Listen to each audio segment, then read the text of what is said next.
let's see if we can wrap up Chapter 1 of the Reconstruction of Religious Thought in Islam by Iqbal. He says, "For the purposes of knowledge, then, the region of mystic experience is as real as any other region of human experience and cannot be ignored merely because it cannot be traced back to sense perception.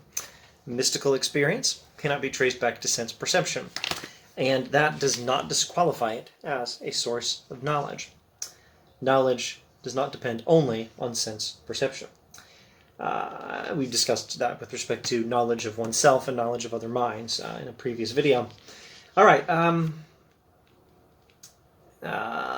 Mystical experience is as real as any other region of human experience and may be a source of knowledge or potential source of knowledge, or at any rate, you can't say that it's not a source of knowledge solely on the grounds that it's not based in sensory experience. That's not a requirement for knowledge. Next, nor is it possible to undo the spiritual value of the mystic state by specifying the organic conditions which appear to determine it. So, in a mystical state, a person may have a certain experience, and some people may say, well, it was caused by some physical conditions.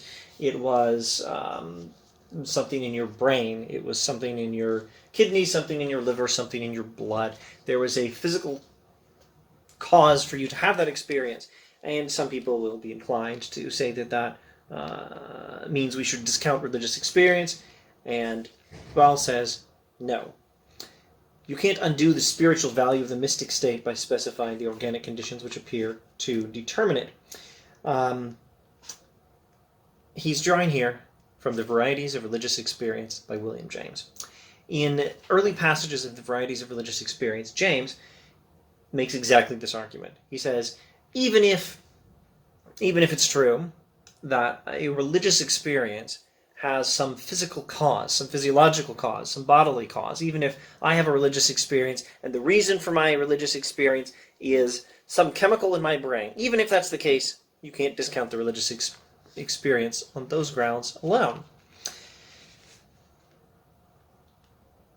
Especially, you can't discount the value of the experience merely on those grounds. That would be what in some logic textbooks you would probably find identified as the genetic fallacy, criticizing something because of its origins. Anyway, Iqbal.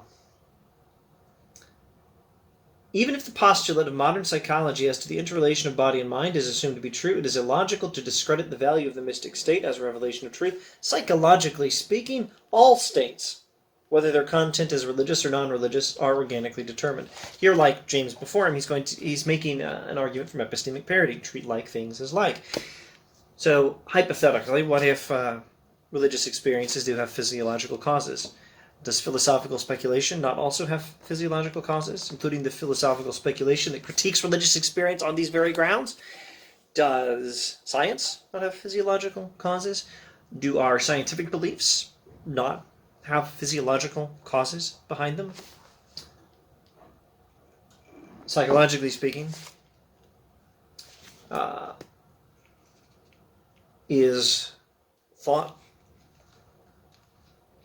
are scientific thoughts excluded from the hypothesis that thoughts have a physical substratum, physiological ground, that something in the brain makes thought happen?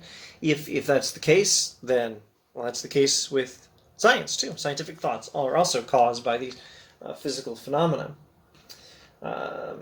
The scientific form of mind is as much organically determined as the religious. Our judgment as to the creation of genius is not at all determined or even remotely affected by what our psychologists may say regarding its organic conditions. There may be physical conditions behind a particular kind of experience. So what? That's true of any kind of experience, and any kind of mental state, any kind of mind. Perhaps there's some physiological, physical, chemical condition underlying a particular person's mind.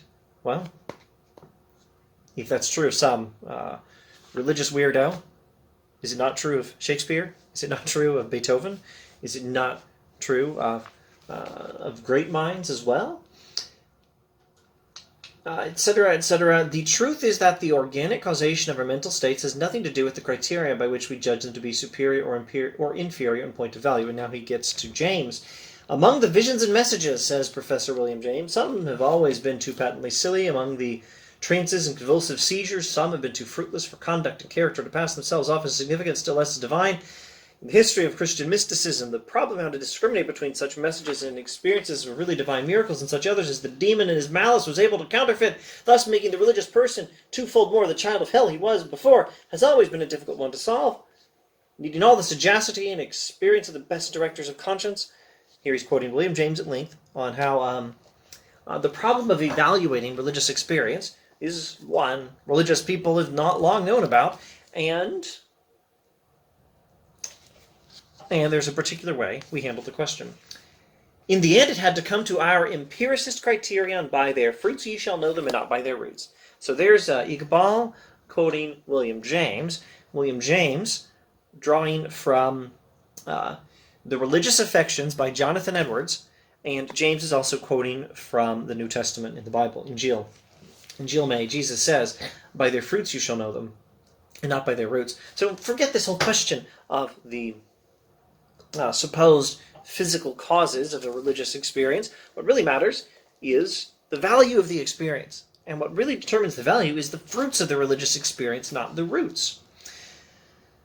The problem of Christian mysticism, alluded to by Professor James, has been in fact the problem of all mysticism, etc., etc. As we read in the Quran, we've not sent any apostle or prophet before thee, among whose desires Satan injected not some wrong desire, but God shall bring to naught that which Satan had suggested.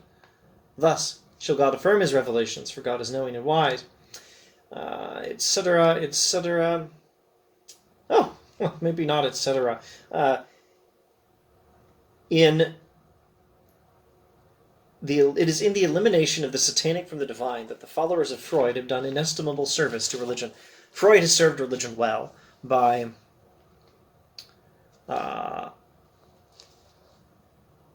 critiquing bad religion, by eliminating the satanic strain of religion from, let's not say from, just say eliminating the satanic strain of religion by critiquing and banishing it from legitimacy or something like that. Freud has done some service to religion by critiquing and shoving aside certain bad forms of religion. Though I cannot help saying that the main theory of this newer psychology does not appear to me to be supported by any adequate evidence, so we're not saying Freud is right about much. We're just saying, or Iqbal anyway, is just saying Freud has done some service to religion here and now. Again, I can make another reference. Merold Westphal, a philosopher named Merold Westphal, wrote a book called Suspicion and Faith, in which he talks about the services done to true religion by Freud, Marx, and Nietzsche. A nice book from a Christian perspective. All right, let's go faster, or I'll never finish this in good time. So he appeals to William James's criteria, not so much to William James, but he appeals to the criterion of William James, experience. Criterion tracing back, speaking of roots, tracing back through Jonathan Edwards to the New Testament and back to the Quran. Iqbal appeals directly to the Quran. New Testament is the older text. Iqbal's drawing from James, and James is drawing from Jonathan Edwards and from the New Testament, and Jonathan Edwards is drawing from the New Testament, and Iqbal is drawing from the Quran. Complicated mix of direct and indirect citations, and citations, influences, references. That there are religions and forms of art which provide a kind of cowardly escape from the facts of life, I do not deny. All that I contend is that this is not true of all religions. So some religions are bad. But, I say, not all of them are. No doubt religious beliefs and dogmas have a metaphysical significance, but it is obvious that they are not interpretations of those data of experience that are subject to the sciences of nature. Religion is not physics or chemistry, seeking an explanation of nature in terms of causation. It really aims at interpreting a totally different region of human experience, religious experience, the data of which cannot be reduced to the data of any other science. Again, knowledge comes by experience plus interpretation. Iqbal says religion deals with religious experience, which is not quite the same kind of experience as the sensory experiences that underlie our physical sciences. In fact, it must be said in justice to religion that it insisted on the necessity of concrete experience in religious life long before science learned to do so. Going back again to things he said about the Quranic origin of the empirical emphasis on the importance of experience is coming before modern science. The conflict between the two, between science and religion, is due not to the fact that the one is, the other is not based on concrete experience. Both, that is both science and religion, seek concrete experience as a point of departure. Their conflict is due to the misapprehension that both interpret the same data of experience. So people think science and religion are in conflict. Well, they're not. Not really. Not good science and good religion anyway. They both come from they both draw from the content of experience. They both are empirical. They both are drawing from concrete experience and are interpreting that experience. Hopefully interpreting it well, carefully, critically, thoughtfully, empirically.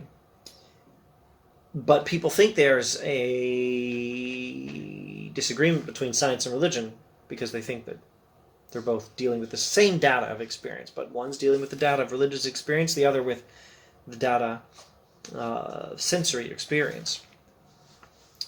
We forget that religion aims at reaching the real significance of a special variety of human experience, etc., etc. Now, let's go to the last paragraph of chapter 1. Religious experience, I have tried to maintain, is essentially a state of feeling with a cognitive aspect, the content of which cannot be communicated to others except in the form of a judgment. Now, when a judgment which claims to be the interpretation of a certain region of human experience not accessible to me is placed before me for my assent, I'm entitled to ask, what is the guarantee of its truth? Okay, he's given this partial account of religious experience, and how he's saying, here's an important question. If someone else gives me his conclusions based on religious experience that maybe he had, or maybe someone else, but that I haven't had, or possibly even if I have had it, why am I supposed to accept the conclusions? Why am I supposed to accept this interpretation of these religious experiences? Maybe I haven't had those experiences, and you know what, even if I have, why should I accept that particular interpretation of experience? Are we in possession of a test which would reveal its validity? It sure would be nice to have some guarantee of its truth, or some test which would reveal its validity, isn't it? And like Iqbal, like I mentioned before, that Iqbal says, knowledge comes from experience plus interpretation, but that interpretation is supposed to go back to experience. It's like a cycle, you know. It's like science is supposed to be. Religion is supposed to be the same way, at least in this respect. He's just said there are differences between science and religion, but don't oversimplify them, and don't think that the difference between science and religion is that one's empirical and one's not, or that one draws from concrete experience and the other isn't, or one does critical thinking and one doesn't. No. One takes from experience and interprets experience, and so does the other. And they're both supposed to take from experience, and they get some interpretation of experience, and then take that interpretation back to experience for more testing. Now, how are you supposed to do that? What sort of test do we have in mind for religion? Now, with science, the test might be different. Maybe there is where one difference emerges. You get data from experience, you interpret it, then you're supposed to test that theory. Those tests are not going to be quite the same in science as they are in religion. William James and C.S. Lewis have elaborated on this, and it's very interesting. If you want to know, just type up a comment and I'll probably get an email alert and notice it. Or hang on. Just Google. Can religious knowledge be verified? Put that in quotation marks. You'll probably find my introduction to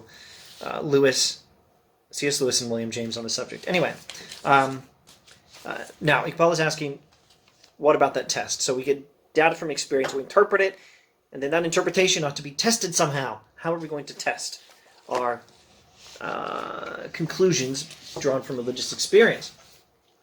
If personal experience had been the only ground for acceptance of judgment of this kind, religion would have been the possession of a few individuals only. Not a lot of people would have been religious if personally having those experiences was a requirement for having that theology. Happily, we are in possession of tests. This is important. Happily, we are in possession of tests which do not differ from those applicable to other forms of knowledge. These I call the intellectual test and the pragmatic test.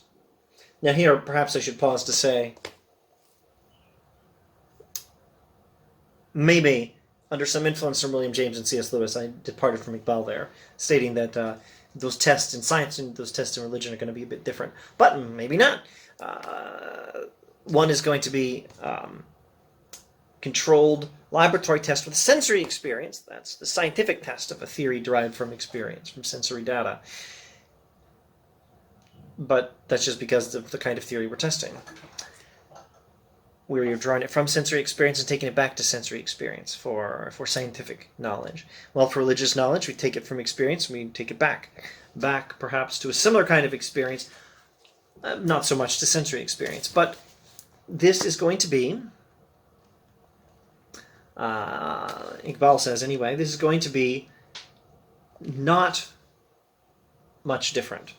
The details of the test might be different, but in broad terms, the tests are largely the same, he says. These I call the intellectual test and the pragmatic test. By the intellectual test, I mean critical interpretation without any presuppositions of human experience, generally with the view to discover whether our interpretation leads us ultimately to a reality of the same character as is revealed by religious experience. The pragmatic test judges it by its fruits. The former is applied by the philosopher, the latter by the prophet. In the lecture that follows, I will apply the intellectual test. Now, he'll get to the pragmatic test in chapter 5, where he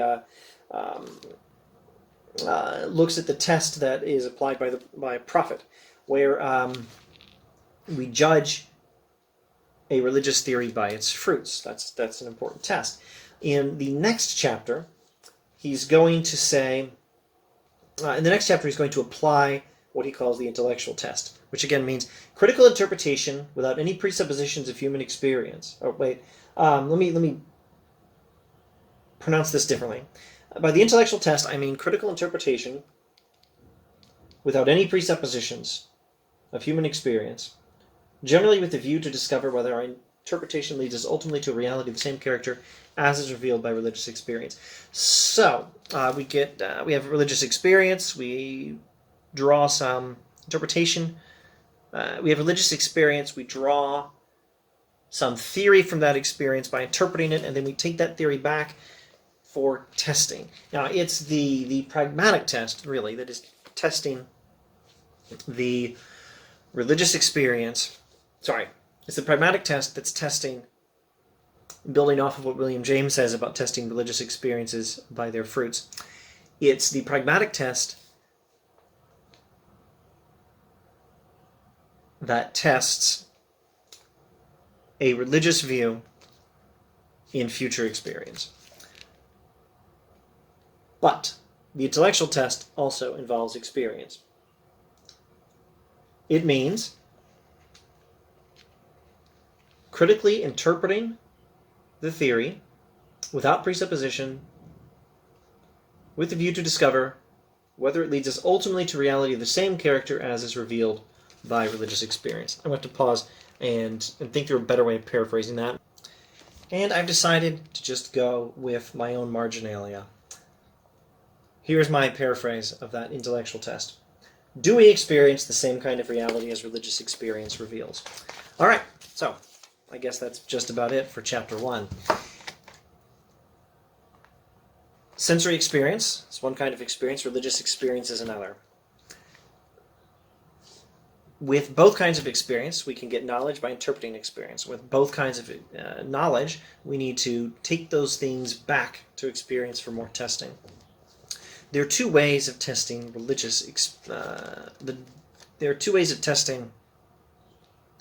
our religious theories drawn from sensory experience.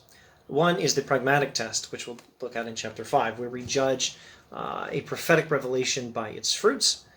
And the other, which is the subject of chapter 2, is what Iqbal calls the intellectual test. Do we experience a world which is, as far as we can tell, consistent with that sort of reality which religious experience reveals? I think you could do a fairly good. I think you could fairly well approximate this just by asking, do the conclusions of science lead us to the idea that Do the conclusions of science lead us to a picture of reality that is consistent with the religious picture of reality, or don't they? I think that's maybe a fairly good way of approximating the intellectual test. Anyway, that'll be the subject of Chapter 2. And I should, at this juncture, state that I have a lot more highlighting in Chapter 1 than in later chapters. I do intend to keep going with this series. I have no idea if I'll go into the same kind of detail in later chapters as I did in Chapter 1. Thanks for watching.